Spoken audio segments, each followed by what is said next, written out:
Who knows? I might even preach instead of just talking. We'll see where the Lord leads as we continue on. My title today is Unstoppable Warrior. Unstoppable Warrior. Unstoppable warriors have been battle tested and are ready to fight.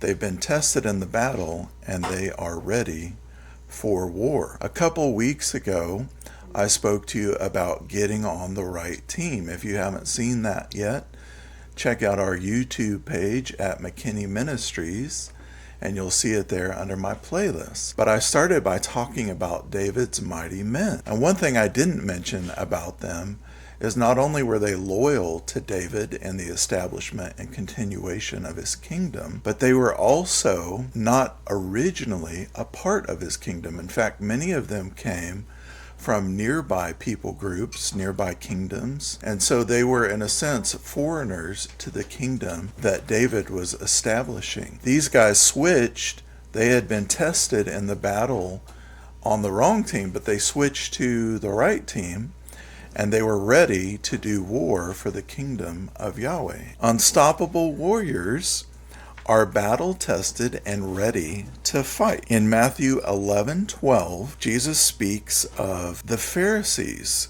and this is the part where he says, "The violent take the kingdom by force." I'll quote it for you, and you can also check out Luke 16:16. It says something very similar. But Matthew 11:12 says, "And from the days of John the Baptist until now, the kingdom of heaven suffers violence, and the violent take it by force." So you can see all through the Old Testament, especially in the story I just mentioned about David, they were using physical violence here on earth to take the land. This is talking about a heavenly kingdom and a spiritual violence. Spiritual violence. These are people who are willing to take the land for Jesus. And so they have to exert their spiritual dominance through violence. What does this look like? Well, my dad often says, when you're trespassing, anything you do is a sin. So trespassing itself is a sin, but also anything you do when you're trespassing is a sin. Doesn't the Bible say even the plowing of the wicked is sin? Yes. Why is that? Because they're not on their land. That's why. The land never belonged to the wicked. The land has always belonged to the righteous. And that's why it says the wealth of the wicked is laid up in store for the righteous. Yes. So those crops don't belong to the wicked. They belong to the righteous. Right. If you've found that people have invaded your territory and crossed your boundaries, at that point, anything they do is a sin. It might look on the surface like, oh, they're doing something right, they're doing something good, they're helping a little bit here and there, but no, my friend, they're not. I'm sorry. Moving on, you want to chase the enemy out of the kingdom. You want to chase the enemy out of the kingdom. You have to do this through violence. The enemy does not understand love. They don't understand cooperation, but they do understand violence. You have to violently chase them out of the kingdom. This means you have to cleanse the kingdom. And if you read through the Old Testament, you'll see time and time again that good kings came and prophets came and judges came and they cleansed the kingdom. They got rid of the bad guys. It reminds me of the story of Jezebel and the prophets and how they were destroyed. I believe it was something around 450 prophets, and Jezebel herself was destroyed. All those bad people had to be purged from the kingdom. The kingdom had to be cleansed. So we know that David did not just kill Goliath, he also killed a lion and a bear. This was preparation for taking charge when it came time to take charge. You see, he was alone when he killed the lion, he was alone when he killed the bear, but he wasn't by himself.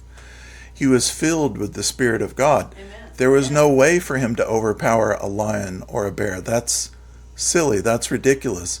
No one can do that because those animals are much stronger, but the authority of the Spirit operating within him could overcome the power of those brute beasts. And so when the day came and he went to face off with Goliath, he was properly prepared. He was battle tested. He was an unstoppable warrior. Imagine someone coming out and cursing your God for 40 days. The morale shrinks down to nothing until the unstoppable warrior comes and he says, what an army can't do, I will do for God. I will speak for Yahweh. Amen. That's what the unstoppable warrior does. Okay, so he not only destroyed Goliath, the big guy, the bad guy, he also routed the entire Philistine army. The whole army. He chased them all down and whipped them like the bad people they were. So he destroyed the entire army. He cleansed the land. He ran the people off. He said, this land doesn't belong to you. It belongs to Yahweh. He could have sent an ambassador and tried to have peace talks and hoped that all the giants would leave. But no, they would not have left. So he had to enact violence to drive them out. I'm going to shift gears here just a little bit. We're going to talk about an ever-changing environment. You see, when the wicked are in charge, they are of double mind. They can't stay on a singular path in the right direction. They're double-minded because wherever the money goes, that's where they follow. They're not interested in this is right and that is wrong. They are focused on doing whatever gives them the most power. These wicked people create an environment of instability. If you find yourself in a life of chaos and a world of chaos, that ever-changing environment is because of those leaders and their wicked ways. In order to understand the reality around you, you have to unplug from those subjective experiences. Okay, there is an objective reality. There's a contrast here. There's a lot of question about, is reality objective or simply subjective?